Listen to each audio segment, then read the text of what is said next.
vamos falar aqui sobre educação, a educação ressignificada. E a gente vai ter 3 palestras hoje de 3 pessoas que estão pensando educação de forma diferente, estão agindo dentro desse âmbito de forma diferente. E para começar esse diálogo, eu vou chamar aqui a Carol Fernandes, que que participa do projeto Todos pela Educação, que tem como objetivo combater a evasão na educação básica do Brasil. Obrigado, Carol. Seja bem-vinda.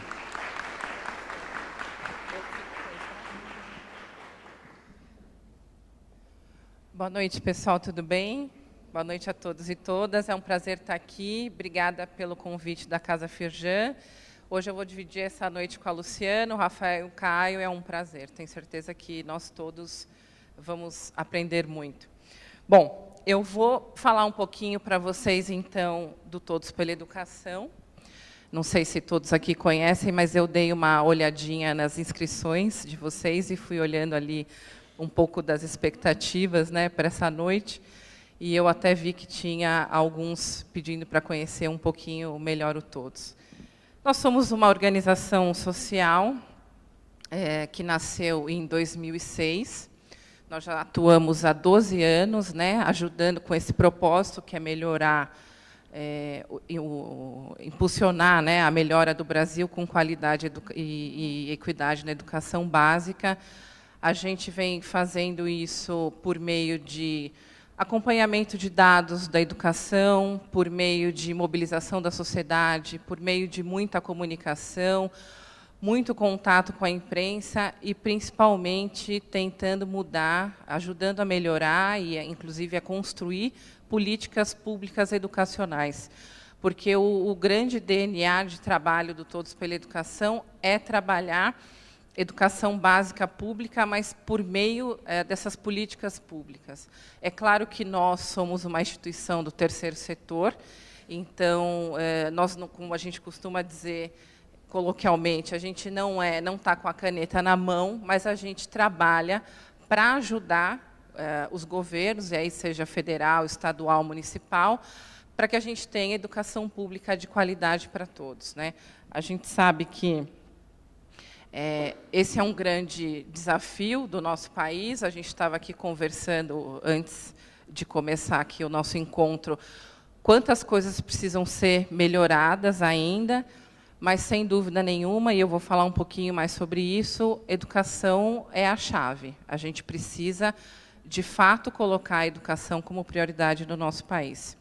Só para vocês conhecerem, então, um pouquinho mais do Todos, o que a gente já fez nesses 12 anos para exemplificar?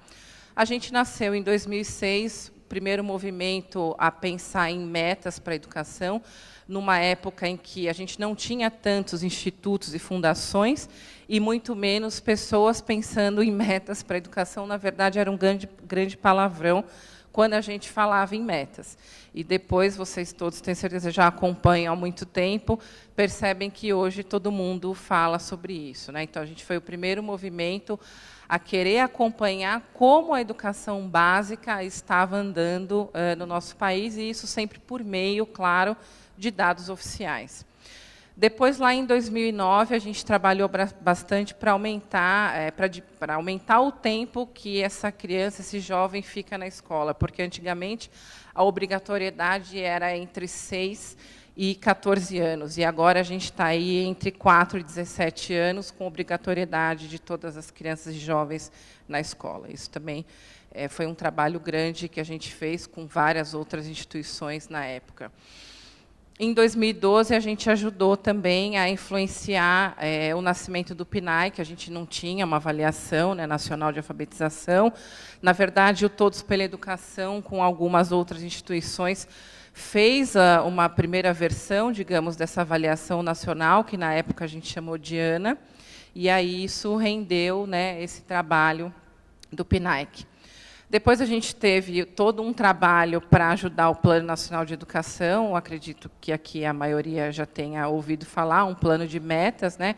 O guia mesmo da educação básica, duração de 10 anos, ele demorou muito tempo para ser homologado e tudo mais, foi um grande trabalho, mas a gente conseguiu incluir ali várias metas. Em 2016, a gente tem a homologação da Base Nacional Curricular Fundamental 1 e Fundamental 2, a gente ainda está em discussão, né, na base do ensino médio, e teve também a reforma do ensino médio. Então, assim, algumas medidas que o Todos pela Educação atuou, que a gente tentou ajudar a melhorar.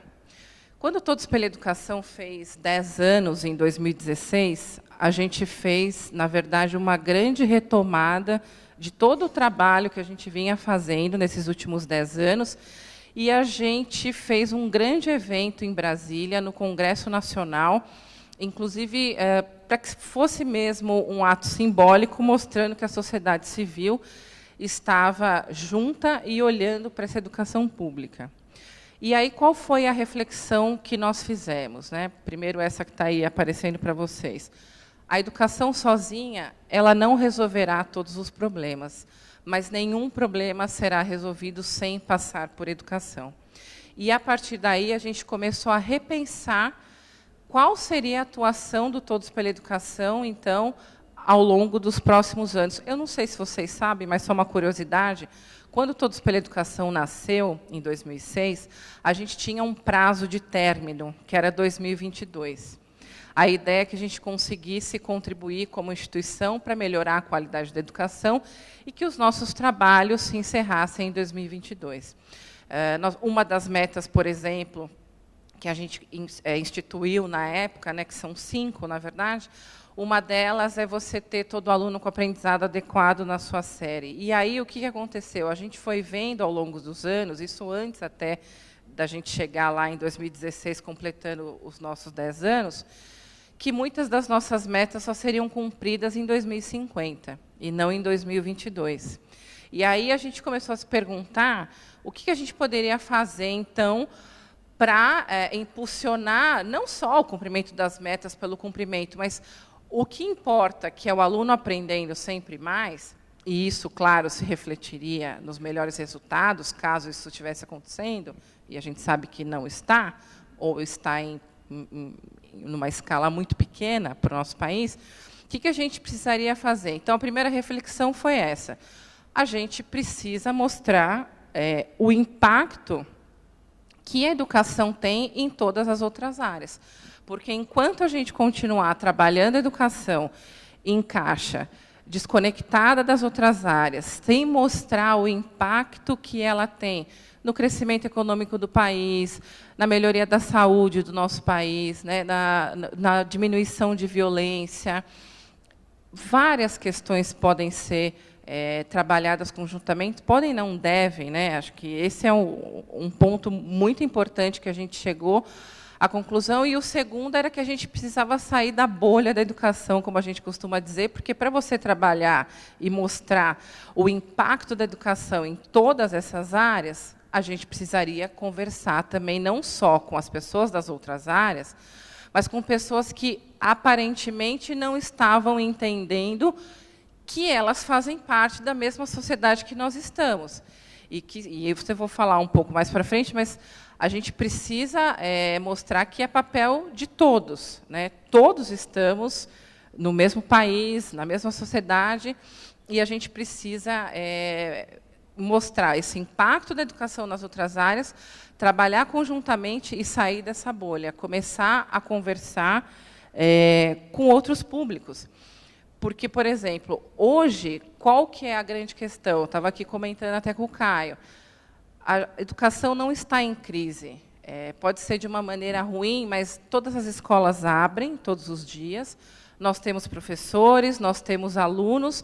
O que a gente tem hoje é uma crise da aprendizagem, porque a gente tem alunos, 55% das nossas crianças de 9 anos não são capazes de responder essas duas questões que estão aí no telão. Uma delas é identificar que isso é uma pipoca, e a outra é escrever que essa figura é um porco. 55% dos alunos de 9 anos. O que isso significa? Significa que esses 55% de alunos com 9 anos provavelmente já estão com o seu futuro decidido. Isso não vai ser mudado. E se a gente não melhorar, não começar a pensar, não mudar esses dados, ele não vai ser recuperado nem ao final. A gente sabe não. A gente tem um grande problema hoje no ensino médio. Por quê? Porque você vem trazendo, né, essa grande bola de neve. Você começa lá nos pequenininhos, Fundamental 1 vai bem, Fundamental 2 é a grande lacuna, porque é aquele... É o cachorro sem dono, né? Fica metade com o Estado, metade com o município. Quando eles vão para o ensino médio, é isso. 93% dos nossos alunos não conseguem resolver problema de porcentagem, equação de segundo grau, enfim. Estou trazendo só esses dados para vocês, para mostrar o que a gente tem feito hoje no Todos pela Educação, depois dessa reflexão que a gente fez ali dos nossos 10 anos.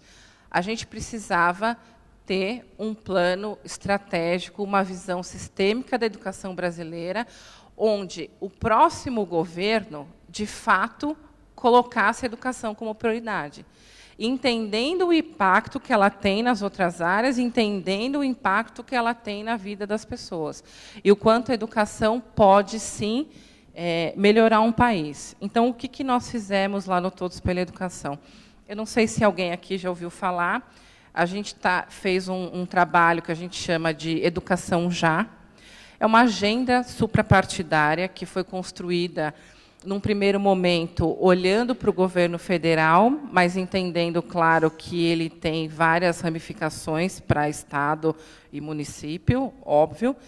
E a gente dividiu esse trabalho em 2 etapas. A gente percebeu o seguinte: embora nós sejamos um movimento e entendemos a importância da participação da sociedade, e ela realmente é fundamental, a gente chegou à conclusão de que a gente precisaria tomar uma decisão estratégica nesse ano de eleição e focar no entorno desses candidatos, conversar com esses candidatos, tentando mostrar para eles a importância da educação, enfim, né, contando toda a história que eu estava comentando com vocês, para que eles entendessem o quanto isso realmente deveria ser prioritário, caso, né, não estivessem na próxima gestão. Então, a gente dividiu em 2 pontos. Primeiro, a gente fez esse documento, Educação Já, com um grande diagnóstico da educação, olhando para essa estratégia nacional, essa visão sistêmica da educação, e colocando 7 prioridades para a educação. Agora, a gente está num segundo momento, que é verticalizar, como a gente chama, essas 7 medidas, porque vocês devem estar se perguntando qual que é a diferença dessa agenda para tantas outras que já foram construídas antes, e em outros momentos, seja de eleição ou não, e em tantas outras áreas. Acho que o nosso grande diferencial, na verdade, são 2, né? Primeiro e principal, esse documento foi construído por um grupo muito amplo, muito diverso, representações de diversos partidos, justamente para que a gente conseguisse ter ali o olhar de muitas pessoas. Um segundo ponto é que ele é um plano muito detalhado. Ele, quando estiver pronto agora, ao final de outubro, essa verticalização, ele terá todos os comos. Então, não é só dizer o que precisa ser feito, mas como fazer, quanto isso custa, de onde a gente pode tirar esse dinheiro e quais são as leis, decretos, seja lá o que for, é preciso fazer para que a gente consiga fazer as mudanças. Porque, muitas vezes, a gente pode ter ali um impasse, né, no Congresso, enfim, com legislações e tudo mais. Então, a gente está pensando nesse plano muito, muito detalhado mesmo. Inclusive, já adiantando, o documento hoje, já com as 7 prioridades, ele está no site do Todos pela Educação e ele pode ser baixado por todos vocês. Falando um pouquinho, então, das 7 medidas prioritárias que a gente viu para a educação, realmente está ali, né, no número 1 de um próximo governo, e acho que é importante dizer uma coisa. A gente está olhando para esse mandato de 4 anos, porém, esse plano olha para frente, para os próximos 12 anos. A gente sabe que, em 4 anos, a qualidade da educação pública não vai mudar. Mas a gente sabe que, em 12 anos, dá para mudar, sim. Se a gente trabalhar, se realmente a educação for prioridade para todos, e aí estou falando todos mesmo, né? Não basta só também um trabalho do governo, ele é fundamental, sem dúvida, mas nós todos precisamos trabalhar juntos. Então, 7 medidas só para vocês conhecerem. Ressignificação da carreira e formação de professores, acho que é indiscutível, né? A gente precisa mudar, valorizar os nossos professores, melhorar a carreira dos nossos professores. A gente precisa mostrar o quanto eles são fundamentais. E, para isso, a gente precisa mudar na formação inicial desse professor. Eu estava comentando aqui também anteriormente. Hoje em dia, o professor ele tem uma formação muito teórica, né? Ele não tem a parte didática, prática, para chegar... você precisa treinar. Assim, um médico ele não chega, ele não faz 5 anos de faculdade teórica, lendo livro, e vai lá e chega na sala de cirurgia e faz uma operação. Ele não tem que fazer uma residência. Né? Então, como é que a gente tem que pensar desde a formação inicial? Na verdade, assim, desde o ensino médio, como é que a gente atrai os nossos jovens? Como é que a gente mostra para os nossos jovens que é importante ser professor, que é uma profissão que tem que ser valorizada, que a gente precisa fazer com que esse jovem tenha vontade de ser professor, e aí todo um trabalho nessa formação inicial, na formação continuada, pensando a carreira desse professor. Mas, de novo, é muito importante que a gente tenha uma valorização social dessa carreira, porque, infelizmente, a gente também não tem mais. Segundo ponto, implementação da Base Nacional Comum Curricular, e aqui foco no Fundi 1, Fundi 2, já que já estão prontas, e aí eu vi na lista de presença que tinham muitos professores, coordenadores pedagógicos, diretores de escola, imagino que vocês estão, né, acompanhando toda essa construção agora dos currículos, enfim, trabalhando em como será essa implementação. Isso é fundamental, claro, lembrando que ela é uma base, então ela não é tudo, mas é importante, sim, que a gente tenha uma base no nosso país, e tomara que a gente consiga fazer boas discussões para que a gente também tenha a nossa base do ensino médio. Terceiro ponto, política nacional intersetorial para a primeira infância. A gente fala muito da importância de você ter uma rede de proteção na primeira infância, trabalhando educação, assistência social, saúde, cultura, esporte, todas as áreas conjuntamente, para que a gente, de fato, garanta esse desenvolvimento completo e que a gente consiga trabalhar junto. Esse é outro ponto fundamental também para a educação, que a gente trabalhe intersetorialmente. Outro ponto importante, política nacional de alfabetização. A gente tem aí exemplos no nosso país, por exemplo, o Ceará, que focou totalmente em alfabetização, depois, claro, foi caminhando para os outros anos. A gente precisa fazer isso, a gente ainda não tem. Uma nova proposta de escola para o ensino médio, e aí, claro, olhando para a reforma do ensino médio, olhando para essa base, olhando em o que nós precisamos fazer para que esse jovem tenha vontade de estar na escola. Eu estava comentando que, na verdade, eu queria ter vindo falar aqui para vocês muito de juventude, de participação, mas que eu sabia que a gente ia ter depois o debate e ia também poder conversar sobre isso. A gente precisa mudar a nossa escola, né? A gente precisa, como diz a nossa palestra, ressignificar, mostrar que a vida desse aluno, desse jovem, tem que se conectar com essa escola. E hoje não é assim, né? Quem é professor, quem é diretor, enfim, quem é aluno, talvez, caso tenha alguém aqui do ensino médio, é uma grande dificuldade. E a gente tem bons exemplos. Tenho certeza que o Caio vai falar alguma coisa para a gente nesse sentido. Mas a gente precisa da escala. O nosso Brasil é muito grande, né? Esse que é um grande desafio para nós. Como é que a gente transforma as boas práticas dando escala? porque a gente não pode ter 5, 6, 10 exemplos no Brasil. A gente precisa que todo mundo faça. A gente precisa de uma governança federativa, e aí pensando nesse Sistema Nacional de Educação, pensando muito em regime de colaboração, principalmente estados e municípios, né?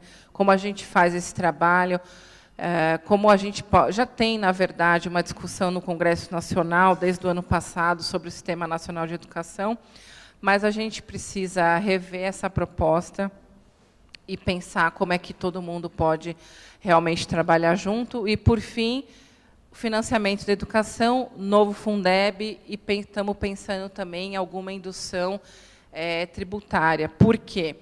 Primeiro, hoje, o Fundeb, que é o principal fundo de financiamento da educação básica, ele expira em 2020. Ele não está na Constituição, então, por isso, a gente precisa fazer com que ele vá para a Constituição, que ele seja permanente, e aproveitar, então, que ele tenha uma nova modelagem, que ele consiga chegar a fazer com que os municípios que tenham mais pobres, que tenham alunos mais vulneráveis, em áreas mais vulneráveis, receba mais dinheiro. Esse que acho que é o grande ponto. Quem precisa mais, precisa receber mais. Um outro ponto, que foi o caso do Ceará, por exemplo, um dos motivos do sucesso que o Ceará teve em educação foi justamente fazer essa indução via o ICMS. Eles aproveitaram isso para estimular os prefeitos, na época, a investirem, a quererem trabalhar pela educação. E aí, por fim, mas não, meu tempo já está esgotado, enfim, eu achei que os 20 minutos ia dar, mas tudo bem. O que eu queria falar aqui, porque eu fiquei pensando muito, né, do que seria uma educação ressignificada, quando me chamaram para vir aqui. E a gente, também, como tem 12 anos já de trabalho, todos pela educação, acho que eram muitos assuntos para trazer. Mas eu quis trazer o Educação Já porque é a nossa visão do futuro. É o que a gente quer para o nosso futuro e é como a gente vai trabalhar nos próximos anos, tentando fazer com que, de fato, a educação seja prioritária e que ela esteja no próximo governo. Agora, a gente tem um ponto fundamental. A gente precisa de todos nós aqui, todos que estão fora dessa sala, trabalhando conjuntamente, né? Então, o que nós podemos fazer? Nós que estamos aqui, a gente que trabalha com educação ou não, enfim, e para passar para os nossos amigos, familiares. Vamos pressionar para que a gente tenha realmente a educação básica ali como prioridade, que ela seja olhada, né? Como é que a gente faz isso? Toda vez que se muda um governo, as equipes correm para resolver quem vai ser o ministro da Economia, do Planejamento, da Fazenda. Educação é lá por último. Ninguém conversa sobre isso. Aí, quando você tem mudança agora, no primeiro semestre, a gente teve mudança de ministro da Educação, porque o que estava lá saiu para ser candidato. Eles ficaram meses sem secretário executivo. Quer dizer, a equipe, ninguém mudou da equipe do planejamento, por exemplo, porque eles sabiam que era preciso manter aquela equipe junta. Não tem por que você mudar para o cara que vai ficar ali até dezembro, né? A gente precisa cobrar equipes de excelência no Ministério da Educação. Ela também, né, o Ministério da Educação, como eu estava dizendo, tem que ser também objeto de desejo de todos, assim como outras pastas são. A gente precisa, isso é uma frase, uma coisa que foi o Guilherme Leal, da Natura, que falou para mim, para a Priscila, uma vez, e que a gente adotou, que todo mundo pode ter a sua causa do coração, mas que a educação seja a segunda de todos. Isso já vai fazer com que a gente consiga muitas mudanças. E aí, por fim, aqui eu coloquei só algumas outras questões que eu acho que a gente pode fazer no nosso dia a dia, porque eu também acho que a gente sempre se pergunta, todo mundo fala que a educação é importante, que eu preciso fazer alguma coisa, mas o que eu realmente posso fazer no meu dia a dia, principalmente eu que não trabalho com educação?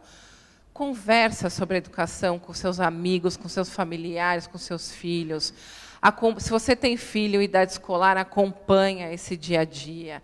Vá às reuniões, debata, converse. Assim como a gente Eu acho que isso vem mudando bastante, a gente vem acompanhando esse movimento, mas assim como a gente conversa sobre futebol, novela e agora política, vamos debater educação, vamos conversar sobre educação, vamos cobrar daqueles que a gente vai eleger, daqueles que a gente está acompanhando, vamos conversar nas redes sociais, vamos procurar, né, esses candidatos, os eleitos, enfim. Vamos conversar sobre educação. Acho que 2 pontos, para mim, são importantes de hoje. A mobilização da sociedade, que acho que isso depende de nós, a gente pode fazer, a gente pode priorizar, a gente pode cobrar, e isso vai fazer com que a gente consiga a segunda coisa, que é um governo priorizando a educação, né, porque ele tem que responder à nossa demanda, né, é para isso que eles estão lá.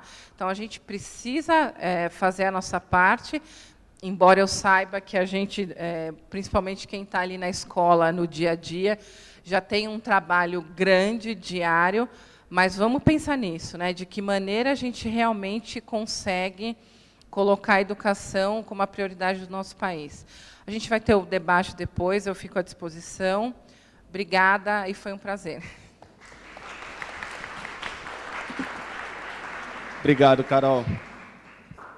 Não, tranquilo, tranquilo.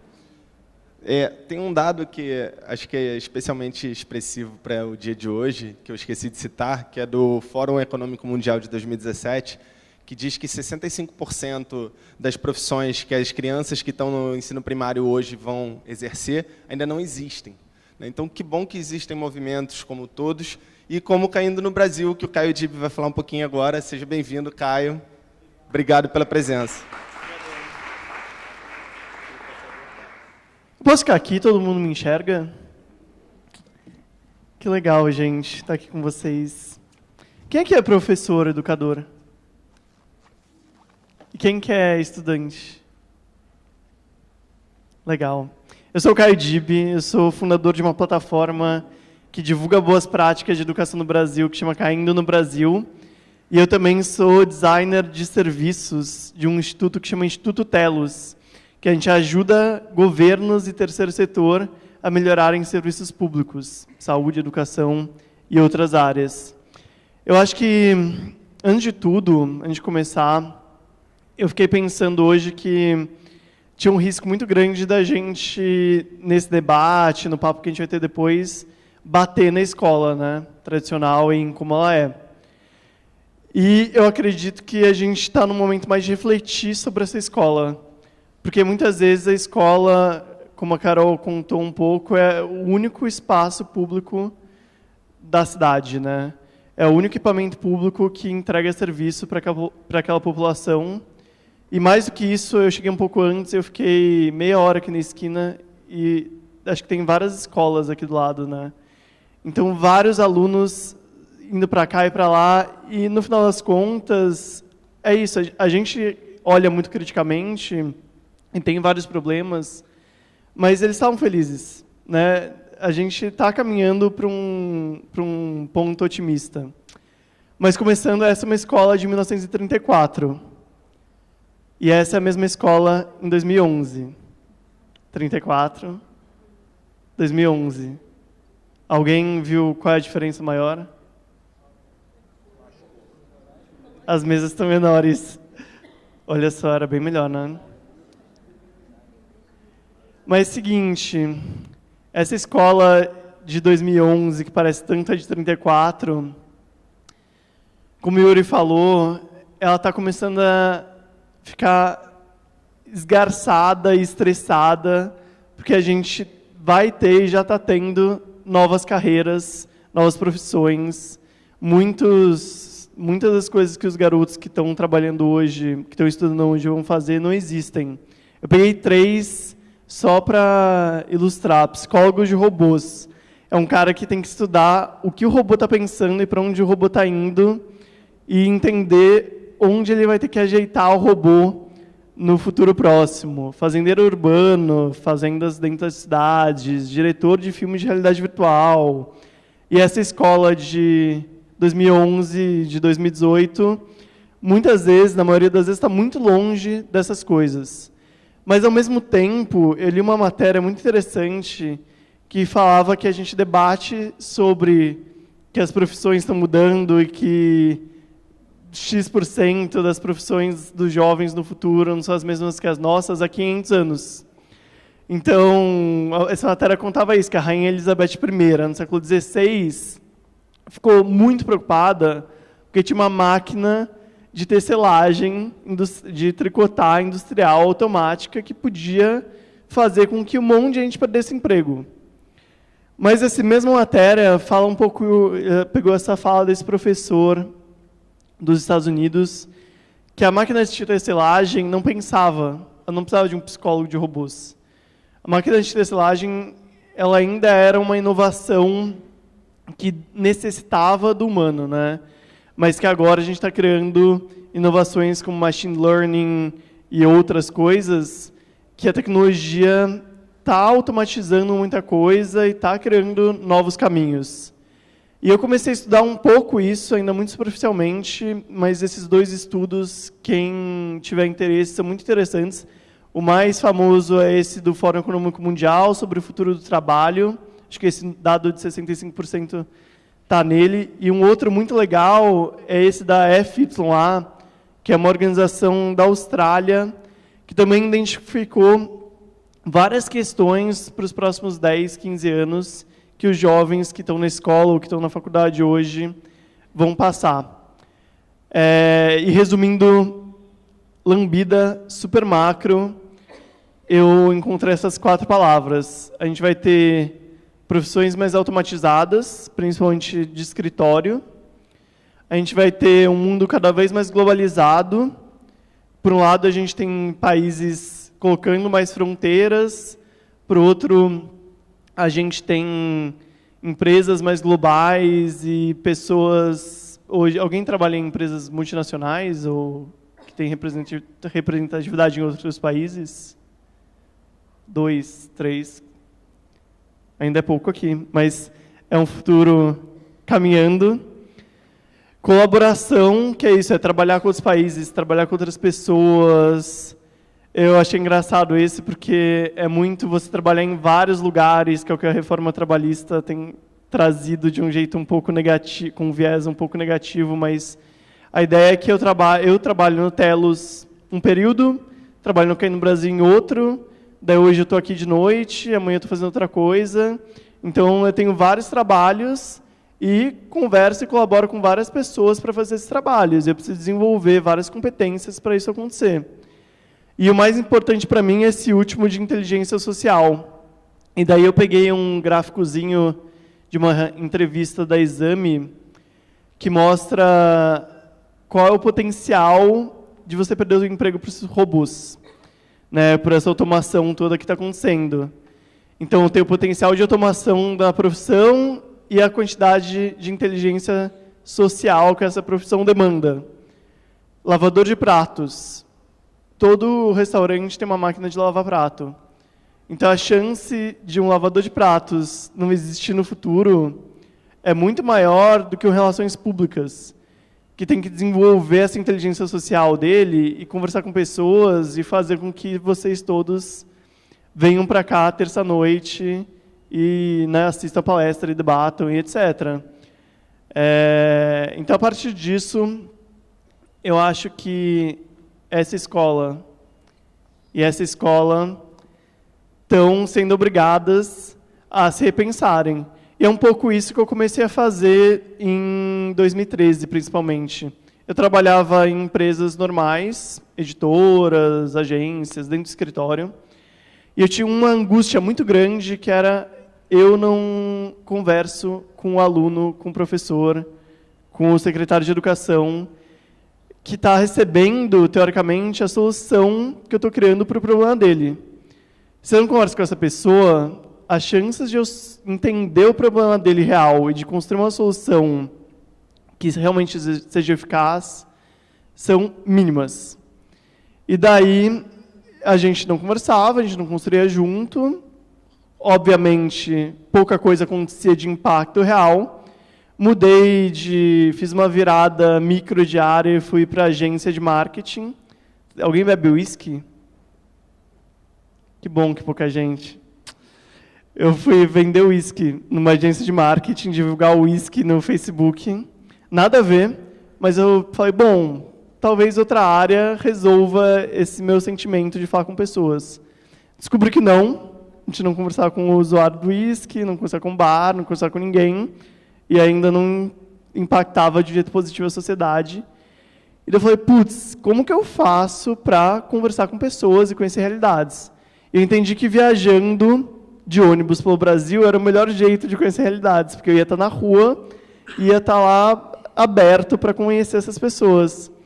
E daí eu peguei um avião, fui de São Paulo até o Pará, e eu fui descendo de ônibus para conhecer realidades brasileiras e, de quebra, conhecer práticas interessantes em educação.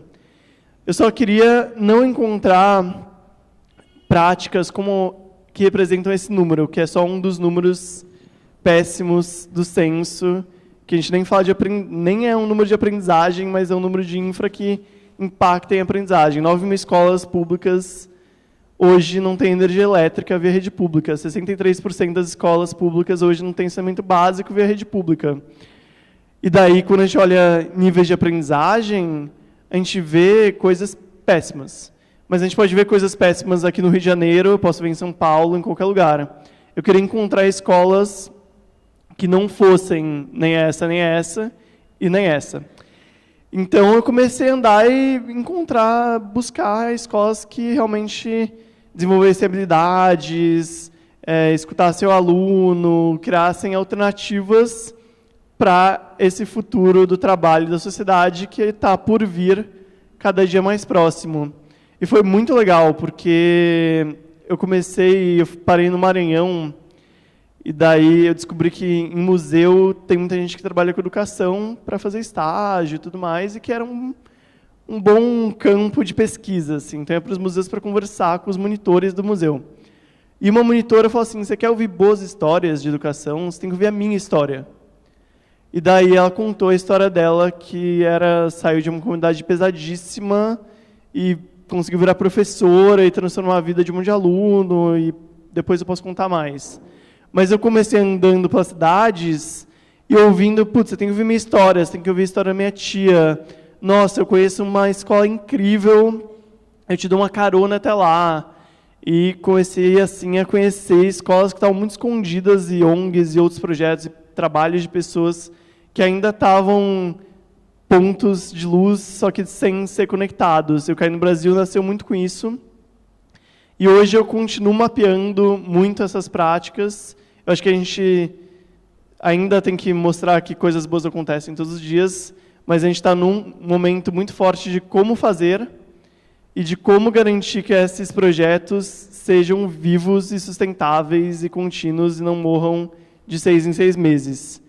E eu separei aqui, rapidinho, 5 tópicos que eu acho que representam um pouco as escolas que eu visitei, os projetos que eu visitei, e são um pouco a educação que a gente vai ver cada vez mais nos próximos anos. Alguém já viu esse filme, do South Harmon Institute of Technology? É um filme muito bobo, né? É um filme que o rapaz que está de cinza com a mão levantada, desculpa, o do meio ali, de cinza com casaco branco, ele não passa na faculdade, e daí ele tem muito medo dos pais dele descobrirem que ele não passa na faculdade e se frustrarem com ele, então ele resolveu criar uma faculdade fictícia, junto com outros amigos que também não passaram na faculdade porque não estavam aptos àquela prova e não passaram naquela prova, naquele modelo.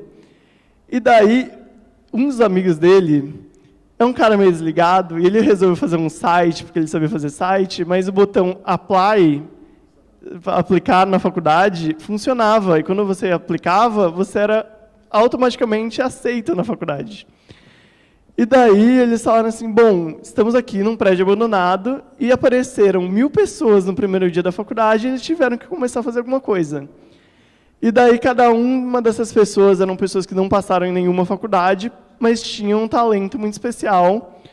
E eles começaram a fazer um pouco do que aconteceu em 2016, com os estudantes mobilizados para o ensino médio, ocupando as escolas, que cada um dava aulas sobre coisas que sabiam fazer para outras pessoas que queriam aprender essas coisas.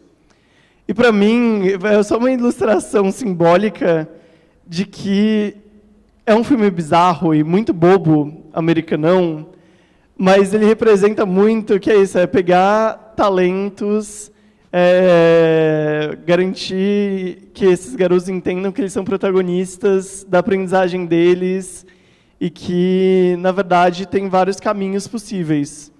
E eu, a partir disso, esse filme ele mostra várias outras coisas e eu trago algumas coisas que eu, nesse mapeamento e garimpo de boas práticas, tenho entendido como tendências para os próximos 5 anos, que estão um pouco no filme, mas estão em outras escolas, principalmente brasileiras, que estão acontecendo por aí. O primeiro tópico é microescolas, que é, sei lá quantas pessoas a gente é, sei lá, 80, 70 pessoas. Aqui, o aprendizado ele vai ser muito mais diluído se a gente tivesse em 6, 12. Eu fui em algumas escolas em Fortaleza, que era isso, os garotos aprendiam entre si, e o professor era um facilitador, era um grupo de 3 a 6 garotos. Então, com poucas pessoas, você consegue ter uma troca maior, e é uma volta também ao passado, né? Mas você consegue garantir mais significado e mais protagonismo. O outro é uma questão de ambientes modulares. Você não precisa estar dentro de uma sala 100% do tempo, todos os momentos, né?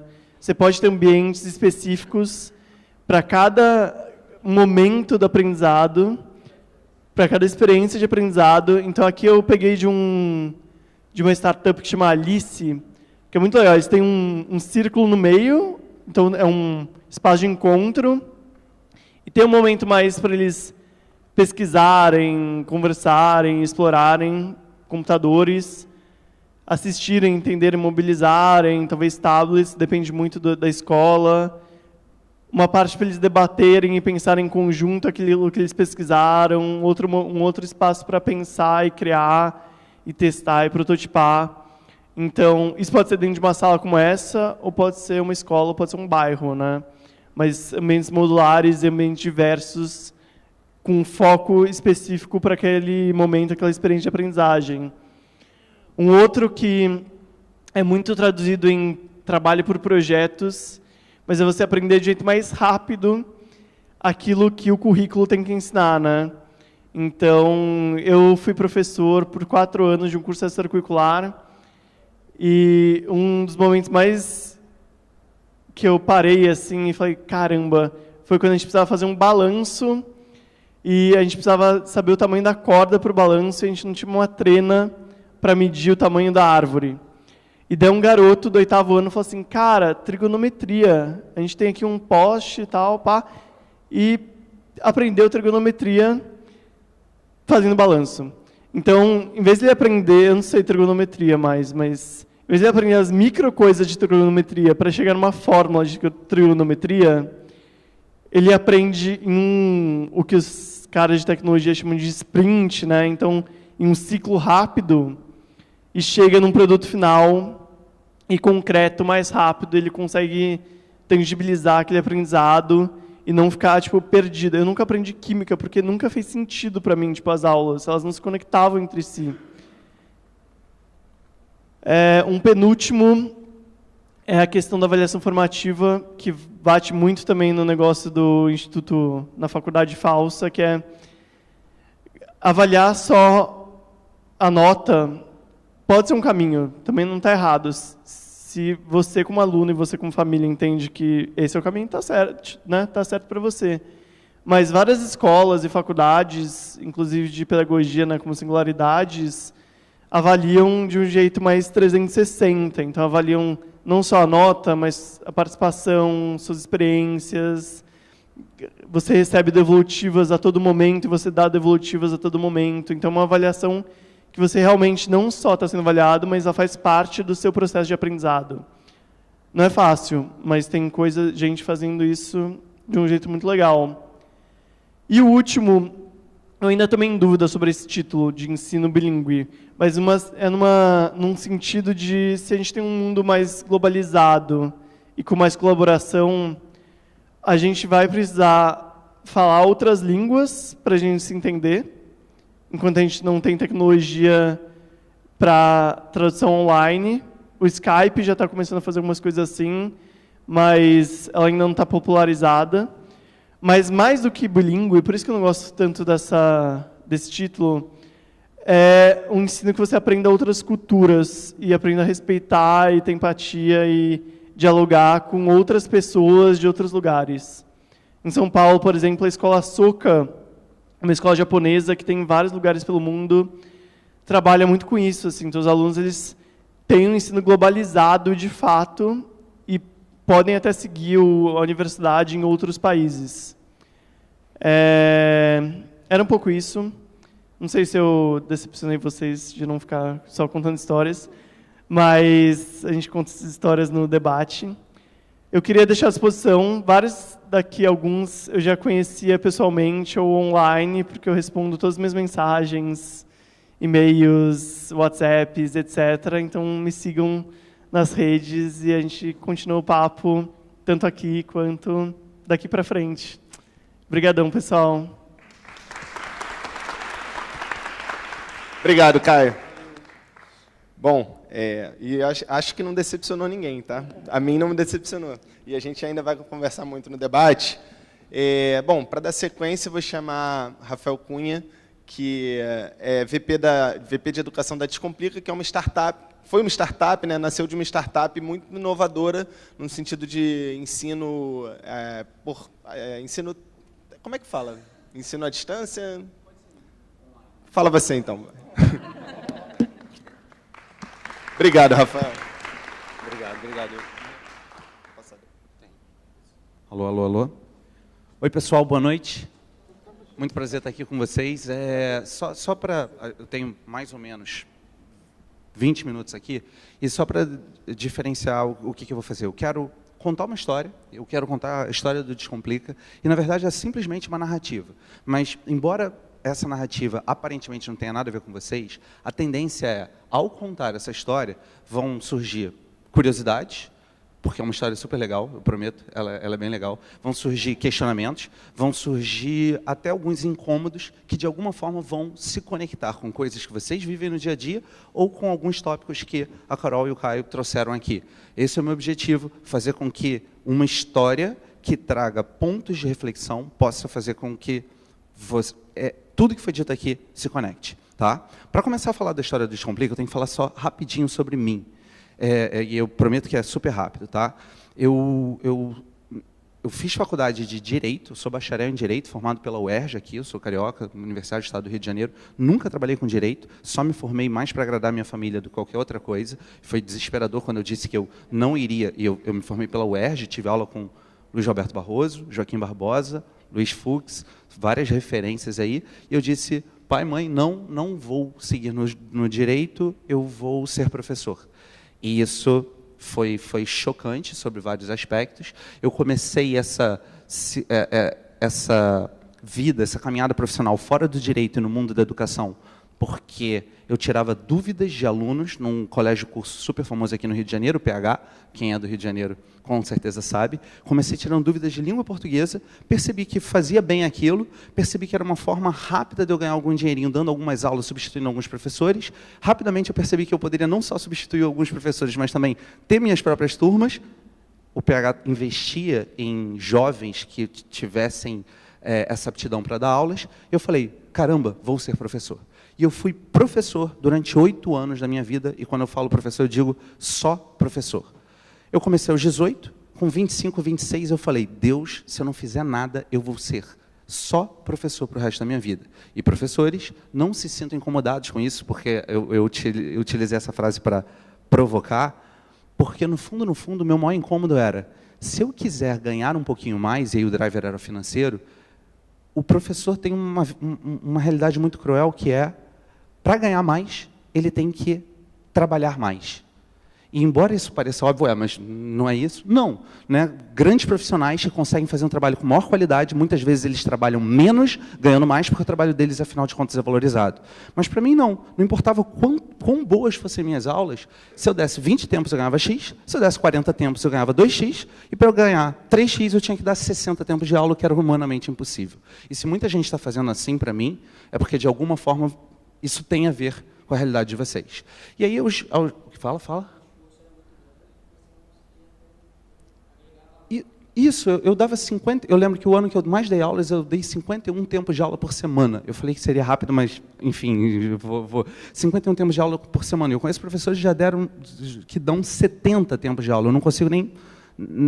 Provavelmente ele não dorme, ele tem um intervalo entre a aula da noite e a primeira aula da manhã seguinte, é mais ou menos isso. Mas só voltando para a gente não ficar refletindo, não, mas eu dei 51 tempos de aula no ano que eu mais dei aulas, e quando eu falei, cara, eu não quero só dar aula para o resto da minha vida, as pessoas perguntavam, mas você não gosta de dar aula? E aí, para mim, a analogia é, eu gosto tanto de dar aula quanto eu gosto de bolo de chocolate. E eu não sei se isso é óbvio, mas comer bolo de chocolate é delicioso.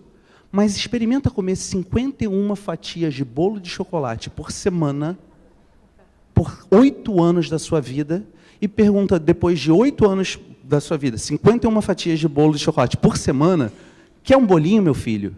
Você quer uma coxinha, você quer feijão, você quer qualquer outra coisa, mas não quer bolo de chocolate. Por favor, eu estou fazendo simplesmente as analogias para vocês verem como eu me sentia. Eu falei, eu tenho que fazer alguma coisa. E aí eu fui para uma segunda fase. Eu resolvi empreender, e aí eu chamo de fase de empreendimento 1.0, porque eu me tornei sócio de uma rede de escolas que estava começando a crescer no Rio de Janeiro, isso foi de 2007 para 2008, o Colégio de Curso Pense. Imagino que, na época, quase ninguém conhecia, hoje em dia as pessoas conhecem, e eu fiz um movimento que era muito simples. Eu aceitei ir para lá por um salário significativamente menor, mas com a chance de eu ser um empreendedor. E quando eu falo empreendimento 1.0, é porque o Pense, como a maioria das escolas, era economia tradicional. O que entrava era receita, o que saía era custo, o que sobrava era o que nós chamávamos de lucro, ficava um pouco para a escola e o resto distribuía entre os sócios. E eu passei 7 anos da minha vida como dono, diretor de uma rede de escolas, passando por todas as fases. Você monta, não vai dando certo no primeiro ano, você vai tirando muito dinheiro, depois você começa a ver a curva melhorar, os alunos vão gostando, se você faz um bom trabalho, aquilo cresce. E um belo dia a gente chegou a ter 18 escolas e 11 mil alunos aqui no Rio de Janeiro. Em 2013, o Pense foi adquirido, enfim, pelo que hoje chamam de Eleva, pela holding Eleva, todo mundo hoje em dia deve conhecer por causa da escola de referência aqui em Botafogo. Em 2013, quando o Pense foi adquirido, foi comprado, eu virei e falei, ótimo, cumpri minha missão, não quero continuar em sala de aula com pais, com alunos e principalmente com os pais. O que me fez sair da sala de aula é porque depois de 8 anos como professor, 7 anos como diretor, 15 anos, eu já não aguentava mais os alunos, no entanto, e principalmente os pais dos alunos. E os pais, muitas vezes, estragam os seus filhos, e eu tinha muito contato com eles. Eu falei, eu quero fazer uma coisa diferente. Eu já dei minha contribuição para a sociedade dentro da sala de aula, mas eu entendo que educação é a chave para mudar as coisas. O que a gente vai fazer? Em 2013, eu passei a ficar full-time no Descomplica, que já existia há algum tempo, só que em 2013 ele estava realmente começando a decolar, no sentido de crescimento e conseguir fazer com que alunos tivessem acesso a conteúdo de qualidade por um preço extremamente baixo. E aí eu falei isso tudo, contando da minha história, porque, eu já estive em sala de aula, eu já estive como um gestor de escolas tradicionais, e agora eu estou numa fase de gestor de uma startup, de EdTech, focada na educação do século XXI. E aqui começa o que Descomplica. Demorei um pouquinho, mas essa é a visão que a gente tem. Olha, aprender para todo mundo, educação de qualidade, muita qualidade, por um preço extremamente acessível. Só para vocês entenderem, assim, se eu tiver que explicar o Descomplica em 3 linhas, antigamente era um pouco difícil, hoje em dia é um pouco mais fácil, porque hoje em dia o fenômeno Netflix facilitou a minha vida. Quando o Descomplica foi lançado em 2011, não existia Netflix, então era difícil explicar. Mas é o mesmo sistema. Hoje, por R$19,90 ao mês, Não é grátis, mas é um preço relativamente acessível, né? Para muita gente não é, mas para muita gente, graças a Deus, é. Por R$19,90, ele paga uma assinatura e tem acesso a todo o conteúdo, se for na categoria vestibulares, a todo o conteúdo preparatório para ensino médio e Enem. Por R$19,90, ele vai ter acesso a física, matemática, química, história, geografia, literatura, sociologia, filosofia, redação. Eu sou professor de redação. Lembra que eu falo, eu adoro dar aulas? Eu dava 51 tempos de aula, agora eu dou uma aula de redação por semana. E essa aula de redação é assistida ao vivo por mais ou menos 3.000 alunos, e depois ela fica gravada. Em uma semana, mais ou menos 11, 12 mil alunos assistem essa mesma aula. Eu falo uma vez e atinjo 12 mil pessoas, que era o que eu não queria fazer lá em 2005, que eu tinha que falar 25 vezes para atingir 50 pessoas cada vez que eu falava. Isso é economia de escala. E aí, então eu estava falando, né, por R$19,90, ele tem acesso a todo o conteúdo preparatório para ensino médio e vestibulares, tem acesso, a gente tem 40 mil videoaulas, aulas ao vivo todos os dias, começa às 8h30 da manhã e vai até 10 da noite. Se alguém assinar o Descomplica agora, são 8 horas e 25 minutos da noite. Agora, terça-feira, está começando uma aula de Química, começou às 8h15, aula de Química com o professor Abner. Eu sei todos os horários, mas todos os dias, e ainda 3 monitorias para ele poder tirar dúvidas, mais uma redação corrigida por mês. Não sei se todo mundo está familiarizado com o Enem, mas no Enem a redação tem muito valor e correção de redação é uma demanda gigante para os alunos e uma dor de cabeça gigantesca, maior ainda, muitas vezes, para os professores. E eu sou professor de redação, eu sei bem disso. Então, só recapitulando, o Descomplica é uma empresa de educação digital que, por um preço extremamente acessível, R$19,90, dá acesso a 40 mil videoaulas, aulas ao vivo todos os dias, de 8h30 da manhã até as 10 da noite, 3 monitorias por semana e uma redação corrigida por mês. E o que eu sempre falo é, a mesma aula que eu dava no PH, e acho que todo mundo aqui sabe, PH é uma escola de elite, né? Mensalidade, se você não negociar bem, R$2.500, R$3.000 por mês, a mesma aula que eu dava no PH, para elite, sem tirar nem pôr, sem mudar uma vírgula, sem mudar um exemplo, essa mesma aula está hoje online, por R$19,90, ou ao vivo, gravada, ou ao vivo, toda terça-feira às 6h15. Hoje, por acaso, eu faltei porque eu estava aqui, mas normalmente eu estou lá. E isso, de alguma forma, é o que a gente, como é que eu vou colocar aqui, seria a nossa missão? Aparece aqui? Aparece, né? A gente quer distribuir educação de qualidade para todo mundo, e aí uma das nossas marcas é que essa educação de qualidade, além de ter muita qualidade, ela é muito divertida, porque aos poucos você vai vendo quais são os professores que têm mais conteúdo, que causam mais impacto e conseguem fazer isso de forma divertida, porque esse é um grande problema da sala de aula, normalmente é chato e cansativo, e só para deixar claro, ninguém acha que o Descomplica vai ser mais divertido do que a 9ª temporada de Game of Thrones ou assistir Handmaid's Tale, que está bombando agora. Estão vendo Handmaid's? Não? Vale muito a pena, tá? Está super legal, é pesada, mas vale bastante a pena. E por que eu estou falando isso? Porque, na verdade, a gente não pode tentar vencer a Netflix. Quando sair a próxima temporada de Game of Thrones, ou Narcos, ou qualquer outra coisa assim, eles têm o espaço deles. O que a gente precisa fazer é tornar essa educação mais legal do que a aula de matemática ali, mais legal do que aquela aula de matemática que, de repente, ele muitas vezes tem com um professor desmotivado. E isso é um problema, quando eu falo em público, porque muitas vezes os professores desmotivados estão aqui. E eu sei que, nesse momento, eu posso me tornar um antagonista. Mas, no fundo, o que eu estou querendo mostrar é, isso está disponível, isso está online, e a quantidade de professores que eu encontro e que muitas vezes vêm falar, poxa, Rafael, eu assisti suas aulas, cara, eu adorei aquele negócio que você falou para ensinar a introdução na redação, e estou usando agora, e está dando muito certo. E, ao mesmo tempo, esse mesmo professor fala, e olha, eu ensino um negócio de conclusão que é muito melhor do que você faz. Toma aqui.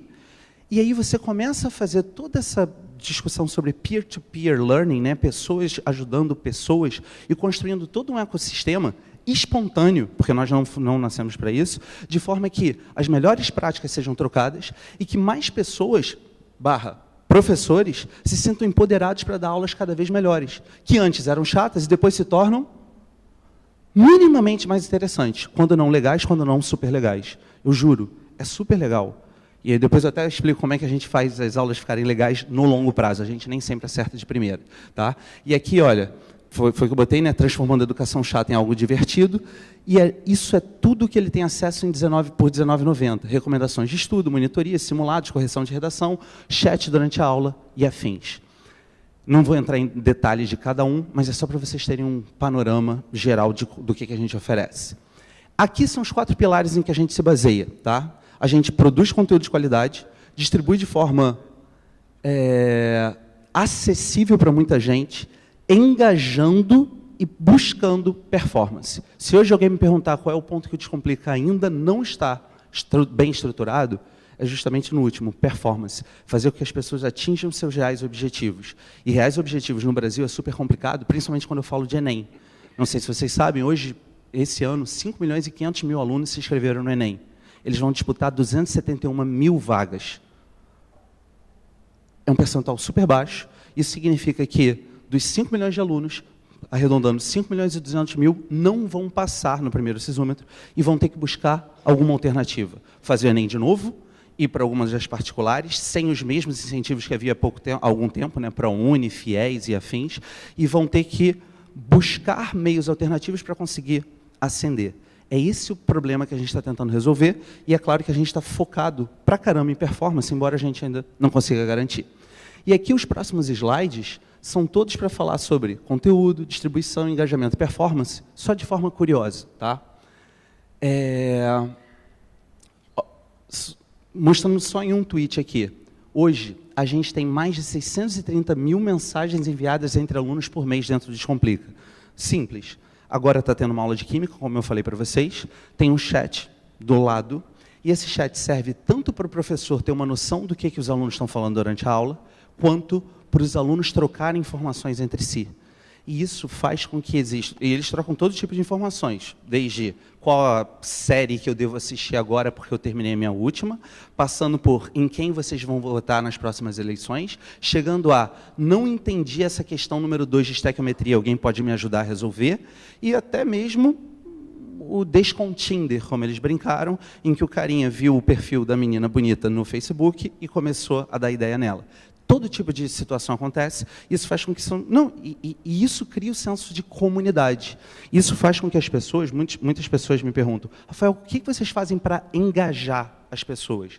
Na verdade, é criar um ambiente em que tenha como pano de fundo uma aula divertida, e os alunos mais engajados assistem aquela aula, e toda uma série de ferramentas para que as pessoas ali socializem, se conheçam e comecem a se ajudar naquele processo. Foi algo que a gente nem tinha pensado no primeiro momento, mas depois percebeu que, espontaneamente, aquilo tinha muito valor. Segundo, essas são algumas das nossas apresentações no mundo digital. Nosso site tem mais ou menos, nessa época pré-ENEM, 6 milhões de acessos por mês, isso de usuários únicos, ou seja, 6 milhões de pessoas entram no site e consomem algum tipo de conteúdo, parênteses, não são 6 milhões de assinantes. Tá? O grande mistério é fazer com que 6 milhões de pessoas que entram ali peguem um cartão de crédito ou imprimam um boleto e paguem por aquilo. Esse é o nosso desafio. E eu posso garantir que é um percentual ínfimo que faz isso, mas assim como todo mundo aqui, eu aposto, quando foi assinar a Netflix antes, teve um mês grátis e demorou a tomar a decisão. Não sei se todo mundo toma de primeira, mas eu não. Eu assinei para ver a primeira temporada de Narcos. Passou um ano, e aí veio a segunda temporada, eu já não podia mais usar meu CPF, eu assinei e nunca mais larguei. Só para dar um exemplo de como as coisas acontecem. Né? Às vezes demora um ano de maturação até que você tome uma decisão. Estou falando muito rápido, eu falo um pouco rápido, mas estou preocupado com o tempo. Posso continuar assim? Bom, nosso aplicativo, 900.000 downloads, eu não sei o que...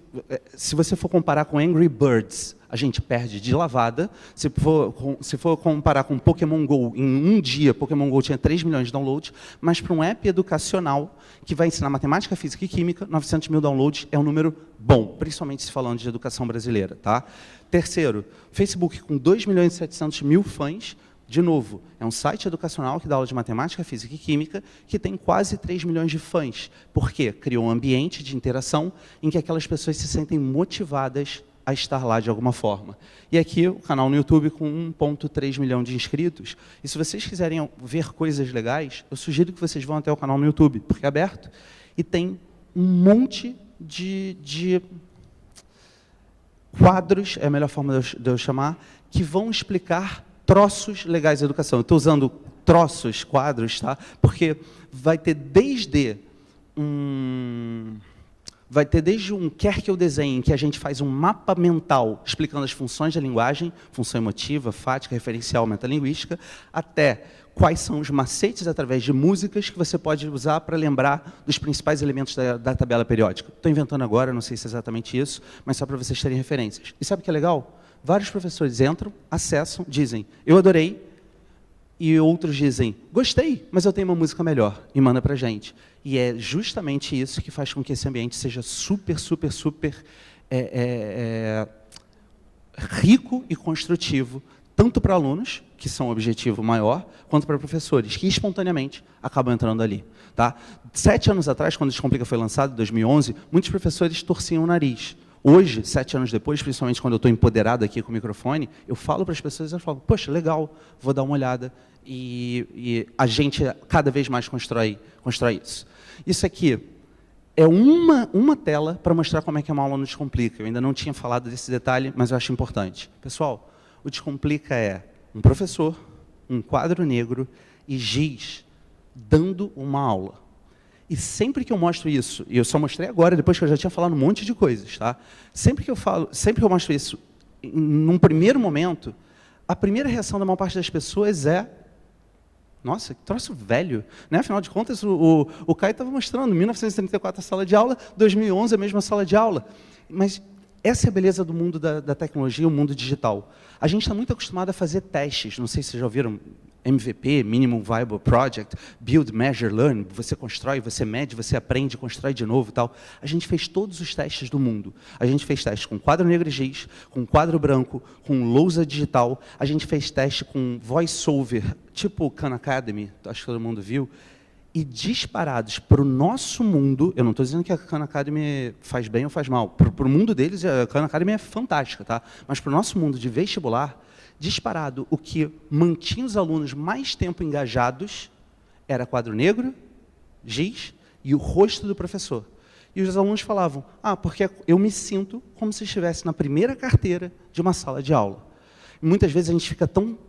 Existe um fetiche pela tecnologia, quadro digital, imagens em 3D, realidade virtual. Pelo amor de Deus, eu não estou dizendo que isso não funciona, muito pelo contrário, eu acredito que funciona. Desculpa, vou refazer. Eu acredito que vai funcionar muito bem. Por enquanto, ninguém resolveu esse problema e talvez, em determinados ambientes, vejam como eu estou tendo cuidado com as palavras, em determinados ambientes, o quadro negro, o giz e o professor muito bom faça toda a diferença. Eu posso até ser mais radical nisso. Eu poderia dizer que sem quadro negro, sem giz, com uma cartolina e uma aquarela, se o professor for muito bom, ele vai dar conta do recado. É muito melhor do que qualquer professor mediano, fraco, e desculpem falar dessa forma, é só para ser prático, tá? Mais fraco, dando aula com uma lousa digital, mas que não sabe passar o conteúdo de matemática daquela maneira. Por isso que, quando a Carol falou de, não lembro qual é a prioridade, quais foram as palavras que você falou, mas eu sei que eram relativas aos professores, né? Fazer com que tenha um novo significado, uma nova atuação, que eles se sintam motivados, isso, sem dúvida alguma, para mim, se eu tiver que escolher uma coisa, é o professor, é trabalhar em cima dele, fazer com que ele se sinta cada vez mais motivado para dar uma aula cada vez melhor. Isso aqui, só para explicar, isso aqui é o nosso aulão de véspera do Enem. Nossos professores não dão todas as aulas fantasiadas, pelo amor de Deus, tá? Mas na véspera, aqui é o Trump e a Hillary, né? A gente era a época das eleições, e é um aulão de véspera em que a gente teve 1.200.000 alunos assistindo aula. É um aulão de 12 horas de duração. Começa às 9 da manhã, termina às 9 da noite.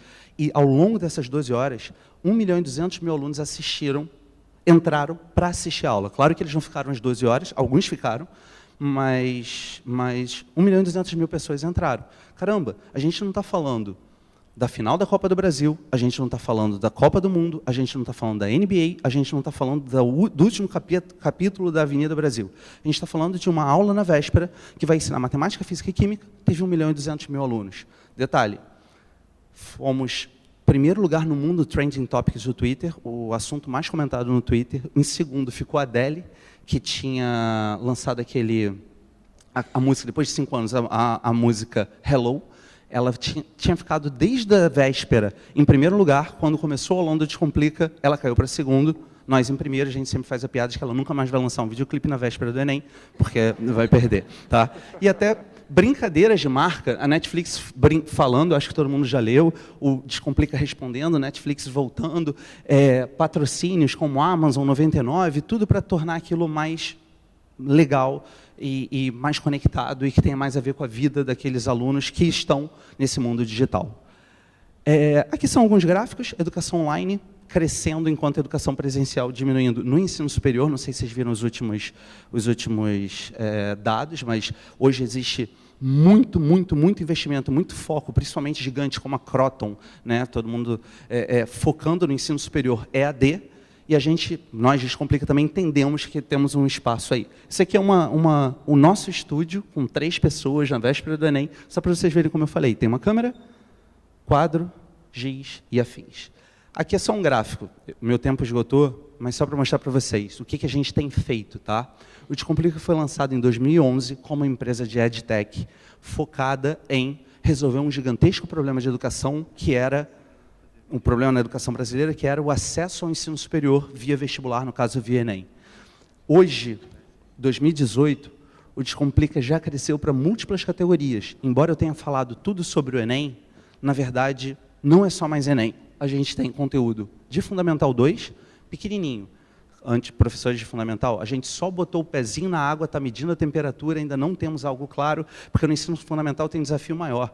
Quem decide, no final das contas, é o pai e não o aluno. No ensino médio, eles têm um pouco mais de autonomia e a gente ainda não tomou essa decisão, tá? Mas já estamos medindo. Ensino médio, para o cara passar em química na prova e não passar no Enem, necessariamente. Enseja, educação de jovens, está errado ali, acabei de perceber, são 2, 6 e 1 J só, por favor. Mas educação para jovens e adultos que se desvinculou do Enem desde o ano passado. Vestibulares, reforço universitário, prova para OAB, concursos públicos. Desde 2016, a gente está investindo em concursos públicos, tentando resolver esse gigantesco problema. Tem 15 milhões de brasileiros buscando um cargo público por todas as benesses que o cargo público dá. E a gente falou, caramba, será que dá para colocar um professor vestido de Trump e um de Hillary e dar uma aula não sobre história, mas sim sobre direito tributário?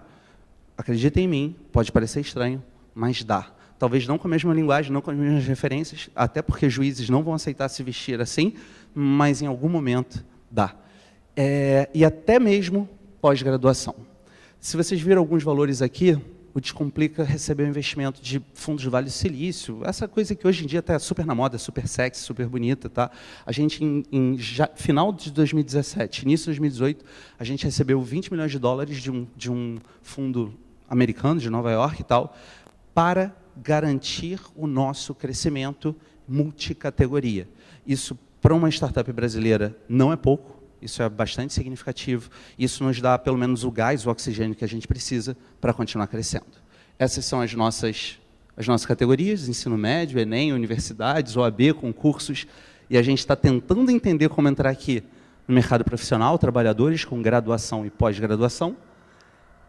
E aqui a nossa expressão de marca, contando um pouco da história do Descomplica. Escola, vestibulares, universidades, concursos, certificados. Lembrando que aprender é para todo mundo, R$19,90 ainda não é de graça, mas com certeza é bem menos do que os R$3.000 que os meus alunos no PH podiam pagar.